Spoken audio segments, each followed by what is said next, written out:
Well, how often do we have to see outrageous scenes on a plane? It's enough to leave you wondering, how can this keep happening in the air? Well, apparently lawmakers have seen enough, and tonight they've introduced a bill to create a no-fly list specifically for unruly passengers. Yeah, the current no-fly list only targets people suspected of having ties to terrorism.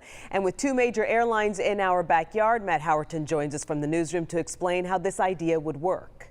Yeah, both our hometown airlines have endorsed this legislation. Fort Worth-based American Airlines and Dallas-based Southwest. It's called the Protection from Abusive Passengers Act. And like we said, a lot of abuse has been captured in plane cabins lately, like this one. Just earlier this month, when a passenger tried to open an emergency exit door and stabbed a flight attendant. The bill, which was introduced in the House, would place any passenger on a no-fly list if they engaged in behavior that, quote, results in a civil penalty or conviction for assaulting, threatening, or intimidating a crew member or passenger on an aircraft flight, or anyone who interferes with security screening personnel or a security system. And as we said, the FBI has its own no-fly list. The TSA would keep track of this one. Despite an end to mask mandates on planes, the FAA says there were 831 investigations into unruly passengers last year.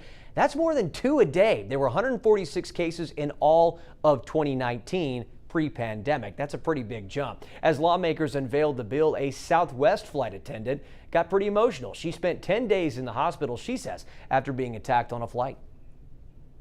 Had something like this been in place, the person that assaulted me would not have been allowed back on an aircraft, whether it's my carrier or another carrier. They could come back. And this idea was pushed around in D.C. last year, but it never got any traction. The bottom line, if you get violent in the air, don't expect to go back. Back to you.